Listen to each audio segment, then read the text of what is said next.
তাই হামলা যখন কাশ্মীরে হলো পহেলগাঁয়ে, ধরে ধরে টেলিভিশন চ্যানেলগুলিতে মিথ্যা প্রোপাগান্ডা ছড়ানো হলো যে সব মুসলমানরা জঙ্গি না হলেও যারা হামলা করছে তারা জঙ্গি, অর্থাৎ পুরো জাতিটাই জঙ্গি।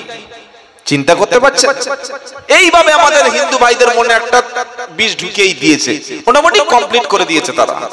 তবে সবাই নয়, এখনো প্রচুর হিন্দু ভাই আছেন, অমুসলিম ভাই আছেন, যারা মুসলমানদের জন্য জীবন পর্যন্ত দিতে রাজি আছে। এরকম আছে না নাই? তারা আছে বলে আমরা পশ্চিম বাংলায়, আমাদের দেশে আমরা শান্তিতে ঘুমাতে পারি। এটা মাথায় রাখবেন।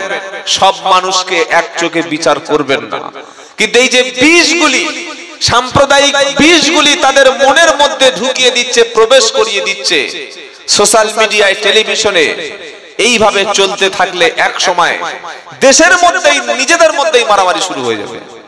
বাবাজিরা, আল্লাহর ভাইরা, তাই আমরা যারা ইসলাম মানি, ইসলামকে গ্রহণ করেছি, আপনি আপনার হাতের স্মার্টফোনটাকে সাংবাদিকের ভূমিকা পালন করুন। কোরআন এবং হাদিসের সহিহ বাণীগুলি, সত্য কথাগুলি সোশ্যাল মিডিয়ায় তুলে ধরুন। আর যে বিষয়ে কোনো জ্ঞান নাই সে বিষয়ে আন্দাজে মন্তব্য করবেন না। কিচ্ছু জানে না, কিচ্ছু বোঝে না, চায়ের দোকানে বসে বসে মুসলমান, নামটা মুসলমান, কাজ নাই, কোনো কিচ্ছু নাই, চা খেতে খেতে ও শুরু করেছে পাকিস্তানে কটা পরমাণু বোমা আছে। এটা তোর আলোচনার জায়গা? চায়ের দোকানে শুরু করেছে পাকিস্তান নিয়ে, কে বলতে বলেছে? কিছুই বোঝেন না, কেন কথা বলতে যান? আমাদের নিজেদের কারণে নিজেরা ভুলভাল কথা বলি। অমুসলিম 4-5 জন বসে আছে, সেখানে শুরু করে দিয়েছি। না আছে দেশের রাজনীতি সম্পর্কে, ধর্ম সম্পর্কে, দিন সম্পর্কে, ইসলাম সম্পর্কে কিচ্ছু জানে না, চায়ের দোকানে বসে বসে ফতোয়া দিতে শুরু করেছে। এই জাতি কিছু বলতে হলে, কিছু কমেন্টস করতে হলে, কিছু মতামত দিতে গেলে সঠিকটা জেনে আপনাকে বলতে হবে। আপনি তো জানেন যে আপনার নাম আব্দুল্লাহ মানে আপনার পিছনে পাঠার মতো গন্ধ তারা খুঁজে বেড়াচ্ছে। আপনার নাম উসমান মানে আপনাকে জঙ্গি ধরেই রেখেছে। তা আপনি কেন এই সমস্ত কথাগুলো চায়ের দোকানে আমরা যেখানে সেখানে আলোচনা করবো? মসজিদের বারান্দায় বসে বসে আলোচনা শুরু করে দিয়েছে রাজনীতি নিয়ে, আর কিছু খুঁজে পাচ্ছে না। আমি অনুরোধ করব, সাধারণ মুসলমান যারা সোশ্যাল মিডিয়া উল্টো পাল্টা লিখবেন না, কিছু জেনে বুঝে তবে আপনি লিখুন। কয়েকজন ছেলে আজকে গ্রেফতার করা হয়েছে আমাদের উত্তর 24 পরগনা থেকে, মুর্শিদাবাদ থেকে, যারা এইসব বিভিন্ন দেশের নামে জিন্দাবাদ ফিন্দাবাদ বলছিল। কেন? এগুলো কি লাভ আছে আমাদের? আমাদের লাভটা কি আছে? কথা কি বুঝতে পারছেন কি বলছি? সেদিন আল্লাহর নবী তিনি দোয়া করেছিলেন, আর বদদোয়া করেন নাই। বদদোয়া করলে তায়েফে ইসলাম কখনো পৌঁছাতো না। ইসলামে কোথাও লেখা নাই যে তুমি একটা অমুসলিমকে মারতে পারলে, আঘাত করতে পারলে বিশাল সওয়াব হবে। এটা নবী কোনোদিন শিখিয়ে দেন নাই, বরং নবীর মসজিদে বসে পেশাব করতে শুরু করেছে। আপনার মসজিদে পেশাব করলে ছেড়ে দেবেন? ওমর ফারুক, আবু বকর সিদ্দিক দুজনে সিদ্ধান্ত করলো দুনিয়া থেকে শেষ করে দেব। আমার নবী বললেন না, আমি তো ক্ষমার নবী, ওয়া মা আরসালনাকা ইল্লা রাহমাতাল লিল আলামিন। আর আল্লাহ বলছেন, হাবিব আমি আপনাকে বিশ্ববাসীর জন্য রাহমাতাল লিল আলামিন হিসাবে, দয়ার সাগর হিসাবে পাঠিয়েছি। আপনি প্রতিশোধ নেবেন না। আপনি যদি প্রতিশোধ নেন, কি করে তাহলে দিনের প্রচার হবে? কি করে পৃথিবীতে ঈমান জীবিত থাকবে? কি করে ইসলামের কাজটা পৌঁছে যাবে? নবীর সামনে পেশাব করতে শুরু করলো, সাহাবারা রেগে আগুন। একে তো মসজিদে নববী, আবার বিশ্ব নবীর সামনে এই বেদুইন মক্কার বর্বর জাতি, তারা যখন পেশাব করতে শুরু করলো, ওমর ফারুক প্রতিশোধ নেবেন, নবীর মসজিদে পেশাব হবে, কোন ব্যক্তি সহ্য করবে না। আমার নবী বললেন, থামো, পেশাব করছে যে, ওর পেশাবটা কমপ্লিট করতে দাও, ওর পেশাবের সময় যেন তোমরা ডিস্টার্ব করো না। আচ্ছা, নবীজি কোন ওই সায়েন্সের বই পড়াশোনা করেছিলেন? কোন প্রমাণ আছে বাবা? হ্যাঁ না বলে না? পড়েননি। আল্লাহ তাকে দুনিয়া পড়ার সেই ব্যবস্থা, তার দুনিয়ার শিক্ষা থেকে মাহরুম করেছিলেন, বঞ্চিত রেখেছিলেন। নবী কোন ওই ল্যাবরেটরিতে গিয়ে বিজ্ঞান নিয়ে চর্চা করেন নাই। জীবন বিজ্ঞান, ভৌত বিজ্ঞান বা আরো যত বিজ্ঞানের বিভিন্ন থিওরি আছে, এগুলো নিয়ে একটাও চর্চা করেন নাই। কিন্তু সেদিন নবী বললেন যে পেশাব যে করছে ইহুদি বা পেশাব যে করছে অমুসলিম, মসজিদে এসে নাপাক করছে, আল্লাহর নবী ওই তার সামনে পেশাব করছে, আর তিনি লাঠি নিয়ে বা ছুরি নিয়ে খাপ করে মারতে পারতেন না? আরে বলছো না কেন? হ্যাঁ, একদম বিয়াদব, মসজিদে পেশাব করছে, ওনাকে ঘাট ধাক্কা দিয়ে বার করে দাও মসজিদ থেকে, এটা তো বলতেন। আল্লাহর নবী কত বড় সায়েন্টিস্ট, আল্লাহর পক্ষ থেকে, বাইদা আল্লাহ, আল্লাহর পক্ষ থেকে কত বড় সায়েন্টিস্ট। নবী বললেন থামো, এই ওমর দাও। পেশাব যখন চালু হয়েছে তখন বাধা কেন দিও না? পেশাব করার সময় বাধা দিলে শরীরে রোগ হতে পারে। আর একটা সত্য কথা বলি, শুনে নিন, রাগ করবেন না। বলবো সবাই শুনবেন তো? আগে বয়স্ক মুরব্বী যারা, এখনো যাদের বয়স 60 এবং 70, 65, এখনো বিয়ে দিলে অনেক মুরব্বীর এত যৌবন আছে, 1 বছর হবে না বাচ্চা হবে। কি বলছি বুঝতে পারছেন? শুনে মনে করছে কি পাগল। এখনো শরীরে ইমিউনিটি পাওয়ার এত জোশ, এত শরীরে ক্ষমতা আছে, অনেক মুরব্বী আছে, হয়তো লজ্জা বলতে পারে না, কিন্তু বিয়ে যদি তাদের এখনো দেয়া হয়, ওই 1 বছর যাবে না দাদু চাচা হয়ে যাবে। এটা হাসির কথা না, এটা সত্য কথা বলছি। শরীরে ইমিউনিটি পাওয়ার আছে। আর আমাদের ইয়ং ছেলেদের গুটখা, শান্তি, তেরেঙ্গা, খৈনি, জর্দা, গাঁজা, বিড়ি, মদ এসব খেয়ে খেয়ে আর ফ্রি ফায়ার খেলে খেলে আর মেয়েদের কাছে রাত্রে ফোন করে করে আর হস্তমৈথুন করে করে আর ব্লু ফিল্ম দেখে দেখে আর ফোনের পর্ণ ছবি দিয়ে দিয়ে আজকের বিয়ে করছে, কালকে থেকে বউ আর বাড়ি চলে হচ্ছে না, হয় না। রেজিস্ট্রি করে এসছে কাজী সাহেব, 1 মাস পরে বলছে ডিভোর্স পেপার রেডি কর। কি হলো বাবা, কি হলো বলো? ছেলে তো নাকি চাকরি করে, বললে হ্যাঁ গভর্নমেন্ট জব করে, সরকারি চাকরি করে, ছেলের গাড়ি আছে, বাড়ি আছে, স্ট্যাটাস আছে, কিন্তু মাল নাই, কিছু নাই ভিতরে। খেজুর গাছে, তাল গাছে মাঝে মাঝে বাজ পড়ে, দেখেছেন? কথা বলেন না। তাল গাছে উপর থেকে বজ্রপাত হয় তো? তাল গাছের ভিতরটা পুরো ফাঁপা, আর বাইরে দেখলে মনে যেন মাল সব ঠিক আছে, কি বুঝলেন? কিন্তু বাজ যেখানে পড়া সেখানে পড়ে গেছে। তাই আজকের আমাদের শিক্ষিত সমাজ, যুব সমাজকে অনুরোধ করব, নেশা থেকে বার হয়ে আসুন। এই যে ফোনের মাধ্যমে রাত জাগছেন আজকের ছোট্ট ছোট্ট ছেলেদের হাতে, তবে মাদ্রাসা শিক্ষা ব্যবস্থা আলহামদুলিল্লাহ এতটা স্ট্রং, কোন ছাত্রের হাতে মোবাইল, ইশার নামাজের পরে 10টার পরে মুতালা করে, কিতাব মুতালা করে কালকে সকালে পড়া দিতে হবে, কালকের সবক শোনাতে হবে, আমকটা শোনাতে হবে, রাত 12টা পর্যন্ত পড়ে তাহাজ্জুদের নামাজ পড়ে শুয়ে পড়ে। কোন ছাত্রের কাছে রাত্রে বেলা বিড়ির একটা বান্ডিল, সিগারেটের একটা প্যাকেট, নেশার একটা বস্তু, মদের একটা বোতল, গাঁজার এক কলকে গাঁজা কিংবা বড় স্মার্টফোন নিয়ে শুয়ে শুয়ে নোংরামি করছে, এরকম রেকর্ড অন্তত মাদ্রাসায় খুঁজে পাওয়া জোরে বলুন যাবে না। বলে আজকের দিনটা টিকে আছে, ঈমান টিকে আছে, ইসলাম টিকে আছে, আর কিয়ামত পর্যন্ত থাকবে। ওই জন্য তোই তাদের এই মাদ্রাসাটা বন্ধ করে দেওয়া জরুরি, কারণ মাদ্রাসা বন্ধ হলে আলেম শেষ হবে, আলেম শেষ হলে ঈমান শেষ হবে, ঈমান শেষ হলে পৃথিবী ধ্বংস হবে। হিসেব মিলছে কি বাবা? এজন্য শিক্ষিত যারা, জওয়ান যারা, যুবক যারা, নেশার মধ্য থেকে বার হয়ে আসুন। ফ্রি ফায়ার, মোবাইলের নেশার মতো অত বড় নেশার পৃথিবীতে নেই। সবচেয়ে বড় নেশা মোবাইল নেশা। খেলতে খেলতে গাড়ি নিয়ে পুকুরে নেমে যাচ্ছে, মোবাইলে গেম খেলতে খেলতে রাত 3টে 4টে 5টা হয়ে যাচ্ছে, খবর নাই, চোখ ঢুকে গেছে, মুখে রক্ত উঠে গেছে, মাথা চুল হাফ পেকে গেছে, পাগলের মতো হয়ে গেছে, খাওয়া নাই, ঘুম নাই, চালিয়ে যাচ্ছে, ফোনে চালিয়ে যাচ্ছে। আপনি নিজের ধ্বংস করে দিচ্ছেন, আপনি নিজের ভবিষ্যৎটা নষ্ট করে দিচ্ছেন। এজন্য বন্ধু বান্ধব করার ক্ষেত্রে ভালো বন্ধুকে বেছে নেবেন। আপনার ছেলে আপনার মেয়ে যাদের সঙ্গে মিশছে, যাদের সঙ্গে ঘুরছে, যাদের সঙ্গে খেলা করছে, আপনি বাপ হিসাবে আমি আব্দুল্লাহ জুবায়ের বলে গেলাম, আপনার ছেলে আপনার মেয়েটা কাদের সঙ্গে বন্ধু, কাদের সঙ্গে বান্ধবী, কাদের সঙ্গে ফেসবুকে কথা বলছে, কাদের সঙ্গে মেসেঞ্জারে চ্যাট করছে, কাদের সঙ্গে ঘুরতে বার হচ্ছে, এটা যদি এখন থেকে গার্ড না দেন, লক্ষ্য যদি না রাখেন, আপনার সন্তানটা ভবিষ্যতে প্রজন্মে চোর হবে, ডাকাত হবে, রাহাজানি হবে, ছিনতাইবাজি হবে, বড় গুটখাখোর হবে, মাতাল হবে, জঙ্গি হবে, দেশদ্রোহী হবে। ওই সময় মসজিদের বারান্দায় সেজদা দিয়ে কেঁদে আফসোস করলে আর যদি বলেন ফিরে আসবে না। তাই সাবধান হয়ে যান। আর সাবধান হতে 1400 বছর আগে কোরআন বলেছে, কি বলেছে? ইয়া আইয়ুহাল্লাযীনা আমানু কু আনফুসাকুম ওয়া আহলিকুম নারা। 28 পারা 19 পৃষ্ঠা 14 নম্বর লাইন 6 নম্বর আয়াত। সূরার নাম তাহরিম।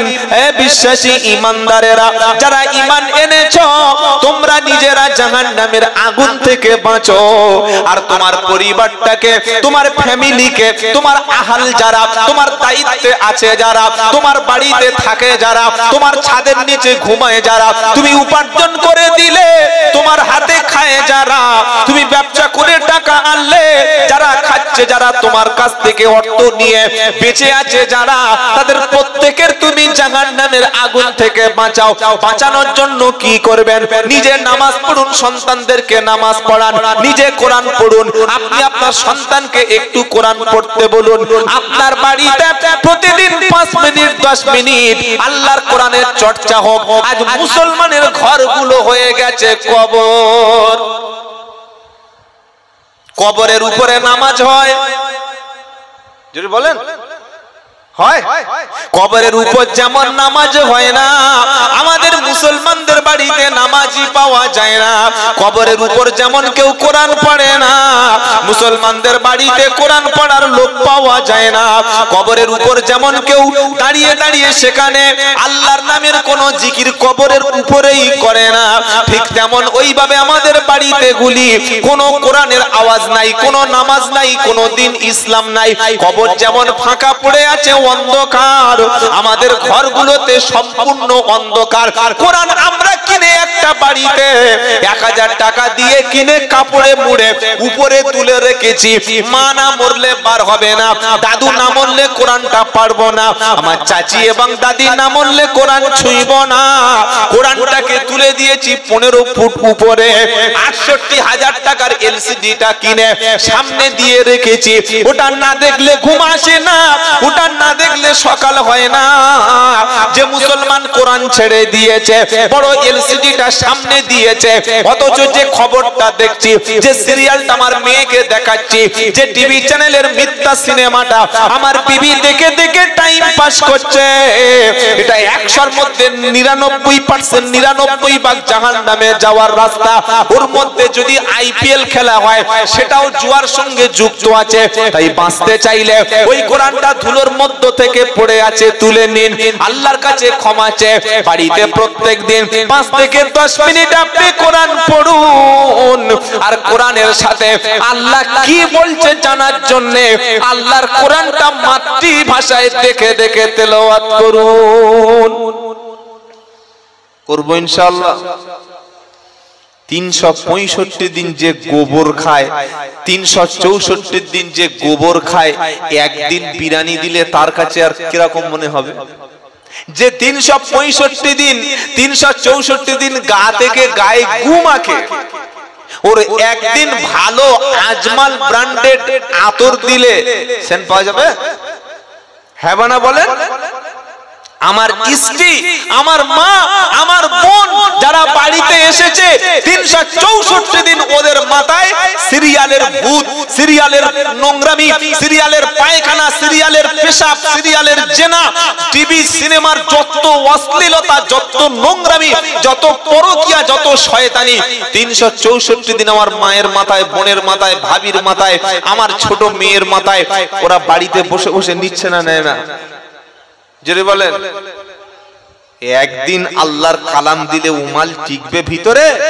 যার মাথায় 364 দিন গোবর ঢুকে গেছে, খালি বলছে জলসায় কোনো কাজ হয় না, আলেমরা বলছেন নামাজ, মাথায় ঢুকেছে কি?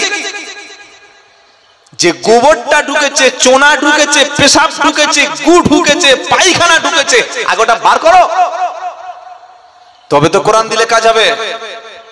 এজন্য প্রত্যেক দিন সবাইকে বলবো, যদি আপনি চান যে বাঁচতে আর ইমানের সঙ্গে বাঁচতে, সম্মানের সঙ্গে বাঁচতে, জিল্লাতির সঙ্গে বেঁচে থেকে লাভ নাই। কুকুরের মতো, ছাগলের মতো, গাধার মতো, শূকরের মতো আমার বেঁচে থেকে পৃথিবীতে কোনো লাভ নাই। যদি বাঁচতে হয় মাথা উঁচু করে বাঁচবো, আর মরতে হলে মাথা উঁচু করে মরবো ইনশাআল্লাহ বলি। যে কদিন বাঁচবেন, যে কদিন বাঁচতে চাইছেন, বাঁচতে যদি হয় ভারতবর্ষে, বাঁচতে যদি হয় বাংলায়, যেদিন তৈরি হয়ে গেছে আপনি আর শান্তির আশা করবেন না, আর মনে করবেন না তৃণমূল শান্তি দেবে বা সিপিএম শান্তি দেবে বা কংগ্রেস শান্তি দেবে বা আরেকটা দল আসলে শান্তি দেবে। শান্তির ক্ষমতা পৃথিবীর কোন নেতা নেত্রী দলের মতের পীরের আলেমের ওলামার কারো হাতে নাই। শান্তি দেওয়ার মালিক কে? আল্লাহ। এই শান্তিটা পাওয়া যাবে কখন? তো ইয়া আইয়ুহাল্লাযীনা আমানু দুখুলু ফিস-সিলমি কাফা ওয়ালা তাত্তাবিউ খুতুওয়াতিশ শাইতান ইন্নাহু লাকুম আদুউম মুবিন। দ্বিতীয় পারা 11 পৃষ্ঠা 8 নম্বর লাইন 211 নম্বর আয়াত সূরা বাকারা। আল্লাহ গোটা বিশ্ববাসীকে ডেকে বলছে, এ বিশ্বের ঈমানদারেরা, শান্তি যদি তোমরা পেতে চাও, ইয়া আইয়ুহাল্লাযীনা আমানু দুখুলু, ঈমানদারদের ডেকে বলছে আল্লাহ। কি বলছে? আমানু দুখুলু, ওই ঈমানদারেরা, উদুখুলু অর্ডার দিচ্ছেন, আল্লাহু আকবার। ওই ঈমানদারেরা উদুখুলু প্রবেশ করো, ফিস-সিলমি, কিসের মধ্যে? যদি বলেন ইসলামের মধ্যে, দ্বীনের মধ্যে, ইসলামের মধ্যে প্রবেশ করো, শান্তির মধ্যে প্রবেশ করো, ঈমানের মধ্যে প্রবেশ করো। কাফা, পরিপূর্ণভাবে।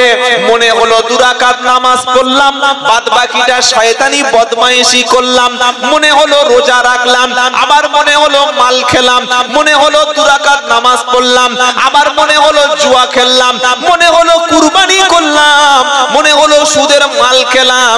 এ হাফ হাফ ঈমান চলবে না। এ হাফ হাফ ঈমান মানে যারা মার খাওয়ার রাস্তা তৈরি করে তারা। বললে এটা আবার আল্লাহ বলেছেন, আপনি বানাচ্ছেন। প্রথম পারা 13 নম্বর পৃষ্ঠা একদম 6 নম্বর লাইনের 85 নম্বর আয়াত সূরা বাকারা।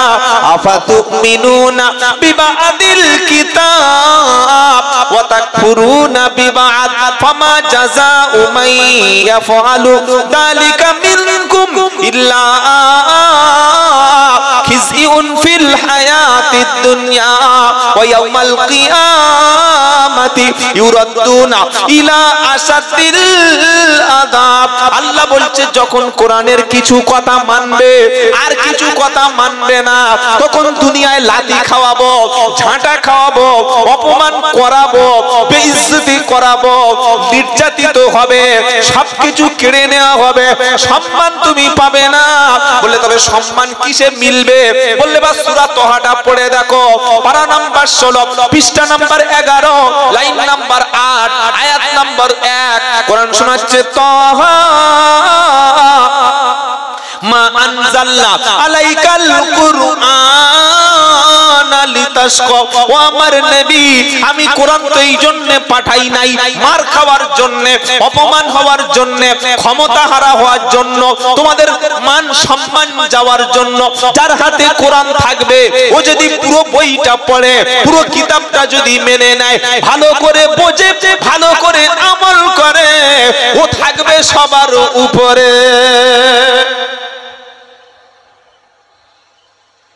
কোরআন বোঝা দূরের কথা, মিনিং দূরের কথা, রিডিং জানি না।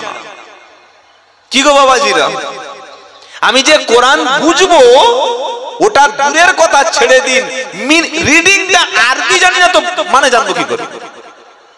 কিছু জানতে হলে আগে তোমাকে পড়তে হবে না?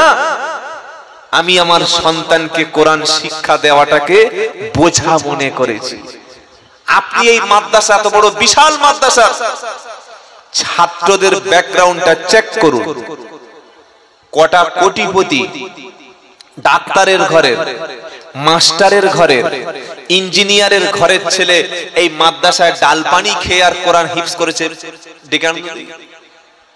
হয়তো 1 লাখের মধ্যে 1% বা 2% or 3% এর বেশি না। ডাক্তার, মাস্টার, ইঞ্জিনিয়ার, কোটিপতি, তাদের ধারণা যে আমার ছেলেকে মাদ্রাসায় পাঠিয়ে কোনো লাভ আমার হবে না। আমি যেমন ডাক্তার হয়েছি, আমার সন্তানটাকে রামকৃষ্ণ মিশন অথবা আলামিনে পাঠাবো। আমি কুয়াক ডাক্তার, আমার ছেলে হবে MBBS আর MD, সার্জন হবে। খালি একটা প্রেসক্রিপশন লিখে দেবে 1200 টাকা। সরকারি হসপিটালে দেখার সাথে সাথে 4-5টা নার্সিং হোমে 1 ঘন্টা করে দেখবে, লাখ লাখ টাকা ফিস নেবে। আবার রিপোর্টটা লিখে দেবে যেখান থেকে, তার একটা আলাদা কমিশন আছে না নাই? ও নিয়ত করে নিয়েছে, তবে সবাই না। মাস্টার নিয়ত করেছে আমি মাস্টারি শিখেছি, আমার ছেলে মাস্টারি করবে। এখন তো আর ক্লাস করার দরকার নাই, মারার দরকার নাই, ক্লাস বোঝানোর দরকার নাই। আছে কি এমন গরম পড়েছে বলুন, স্কুল ছুটি? এটা শিক্ষা ব্যবস্থা ধ্বংস না? এই প্রশ্নটা কেউ করছে না। মাদ্রাসায় ছেলেদের কষ্ট হয় না? এখন আমরা যখন ছোটবেলায় পড়াশোনা করেছি, আপনারা পড়াশোনা করেছেন, ওই ইলেকট্রিক অত ছিল, কারেন্ট ছিল, অত ফ্যান ছিল। এখন স্কুলগুলো যেন হাই ফাই ক্যাটাগরি, স্কুলগুলো পুরো মডেল চেঞ্জ হয়ে গেছে। আগে বাড়ি থেকে চট নিয়ে বস্তা নিয়ে পড়তে হতো, খাবার দিত না, ব্যাগ ছিল না, জামা কাপড় ছিল না। একটা জামায় 3 বছর পড়েছি, একটা ব্যাগ নিয়ে 2 বছর ছিঁড়ে গেলে মা সেলাই করে দিয়েছে, খালি পায়ে গিয়ে ক্লাস করেছি। আর এখন বছর বছর জামা, বছর বছর জুতো, বছর বছর ব্যাগ, কি দিচ্ছে না বলুন?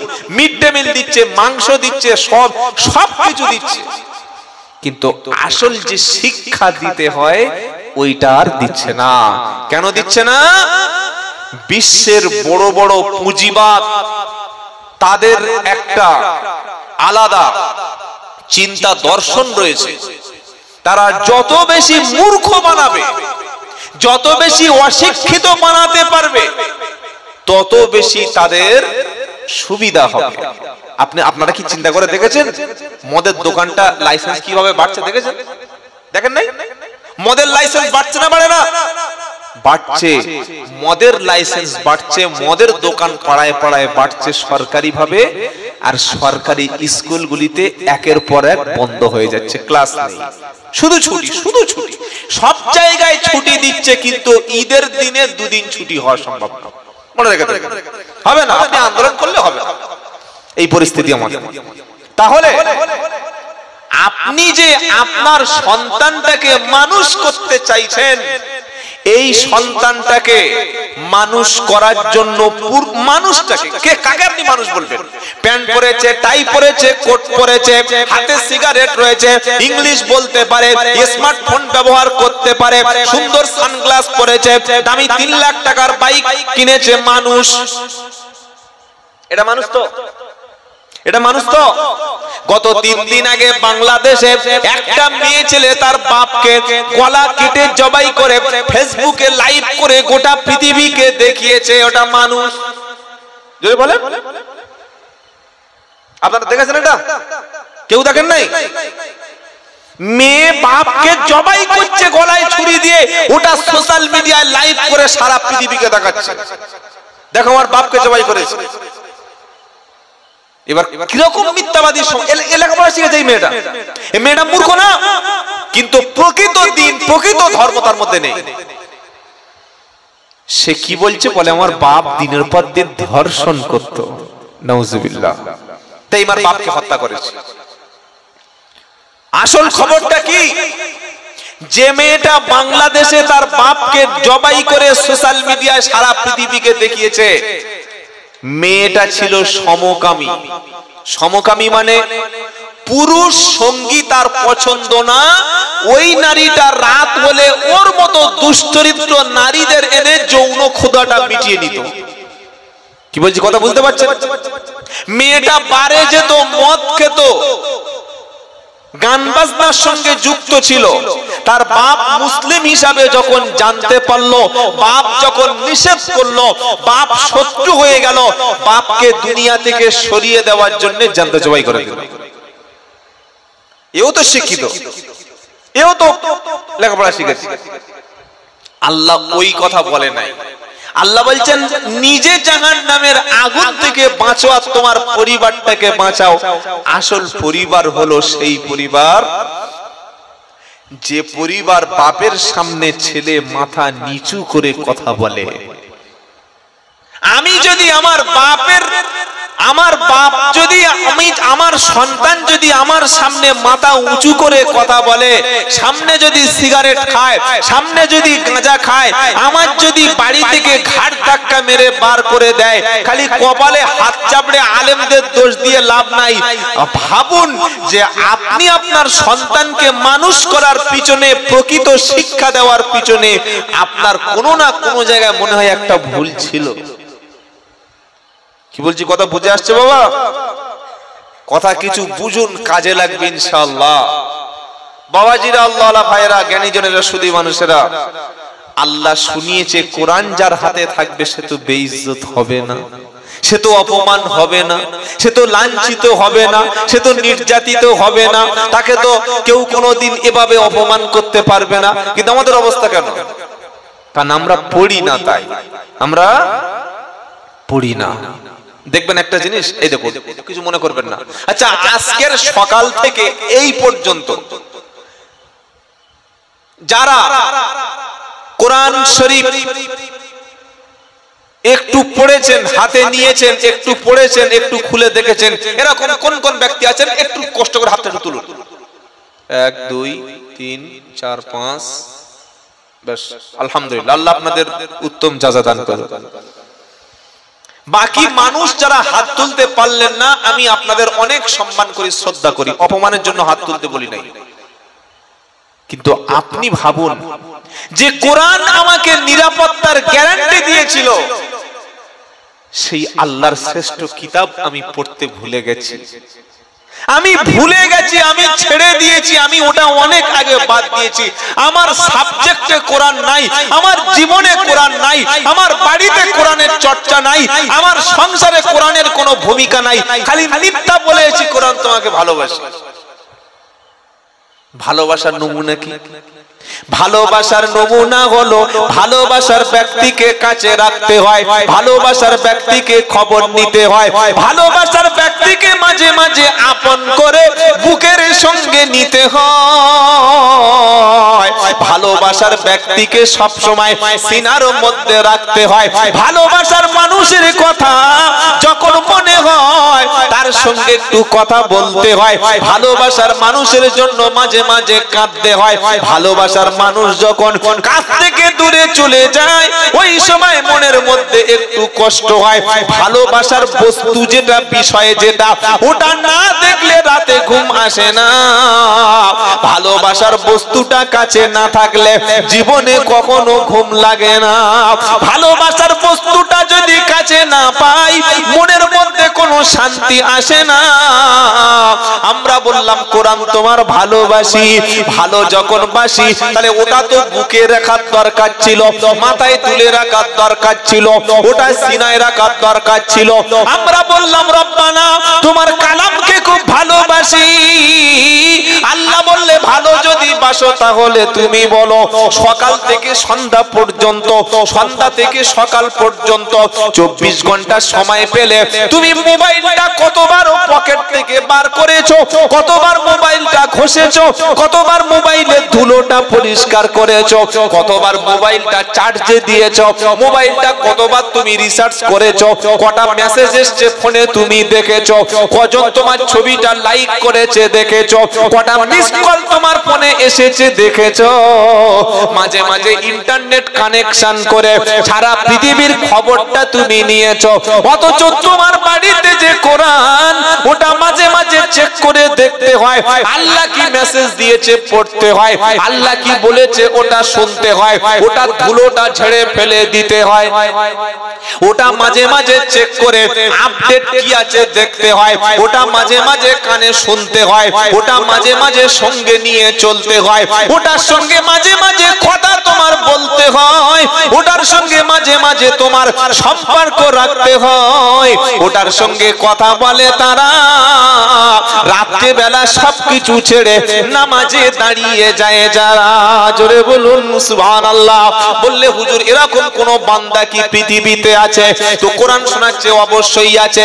ওয়া ইবাদুর রহমানিল্লাযীনা ইয়ামশুনা আলাল আরদি হাওনা ওয়া ইদা খাতাবাহুমুল জাহিলুনা ক্বালু সালামা ওয়াল্লাযীনা ইয়াবিতুনা লিরাব্বিহিম সুজদাও ওয়া কিয়ামা। 19 পারার 4th পৃষ্ঠার একদম 6 নম্বর লাইন থেকে 64 নম্বর আয়াত থেকে সূরার নাম ফুরকান। আমার আল্লাহ শোনাচ্ছে আমার স্পেশাল কিছু খাস বান্দা আছে যারা রাত হয়ে গেলে দুনিয়ার কাজকে ব্যবসা বাণিজ্য যখন বন্ধ হয়, সূর্য যখন ডুবে যায়, অস্তমিত হয়ে যায়, পশু পাখি সবাই যখন ঘরের মধ্যে চলে আসে, আমার খাস বান্দারা তখন আল্লাহর কাছাকাছি চলে আসে, এসে কোরআনের সঙ্গে একটু কথা বলে। ওয়াল্লাযীনা ইয়াবিতুনা লিরাব্বিহিম সুজদাও ওয়া কিয়ামা। দাঁড়িয়ে থাকে তারা, সিজদা দেয় তারা, দাঁড়িয়ে এবং সিজদা দিয়ে আমি আল্লাহর সঙ্গে তারা কথা বলে, আর নামাজের মাধ্যমে তারা কোরআন পড়ে, রাতটা নামাজের মাধ্যমে অতিবাহিত করে। আল্লাহর নবী বলেন কোরআন পড়া মানে হলো আমি আল্লাহ আমার সাথে কথা বলা। জোরে হবে না?